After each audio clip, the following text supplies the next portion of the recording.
وبالاخص بالنسبه للوجبات السخونه والنقل المدرسي.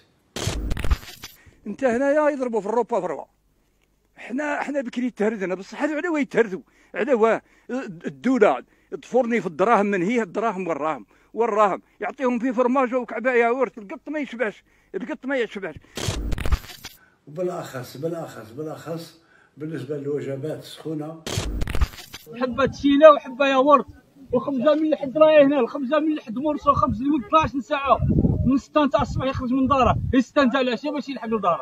مرسو خبز هذا هل يعقل لك هنا الخبز هذا الولد 12 ساعه. وبالاخص بالنسبه للوجبات السخونه.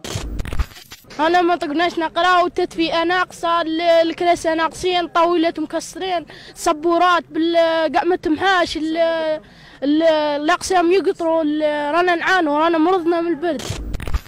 ما كانش تدفئه، ما كانش الضوء، نقراو في الظلمه، الارض في حاله ما كانش حتى قدرون ما والو. في الاقسام ما كانش تدفئه، ما كانش يقطروا من فوق. الغرام تدفئه ما كانش، الضوء يروح، يرسب المطر، تروح كامله بحيره شغل.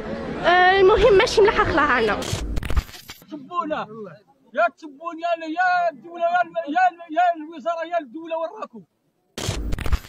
وبالاخص بالنسبه للوجبات السخونه والنقل المدرسي.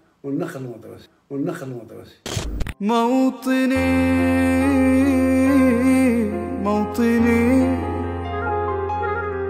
الجلال والجمال والسناء والبهاء في رباك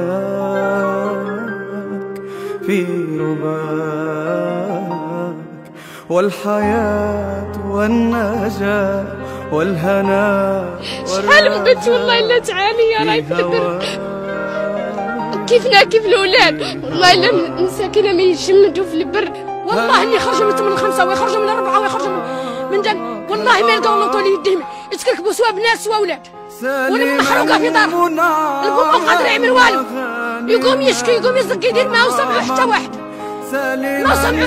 ساعدونا. وبالاخص بالنسبه للوجبات السخونه والنقل المدرسي.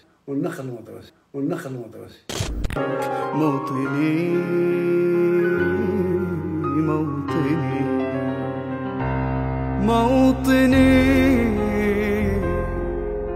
لعند الرئيس يشكو عادنا نقل، عادي غادي يعطوكم نقل وين ونقل؟ عطونا اللي حقنا اللي عطاه لنا الدستور، كتب لنا حق الدستور. انا عندي تلميذ عندي نقل، عاونونا رانا باغيين نقل، ما نقدروش نعيشوا هذه المعاناة اللي انا دايرين. شكرا على ساعة صدركم. تحية الجزائر. السلام عليكم.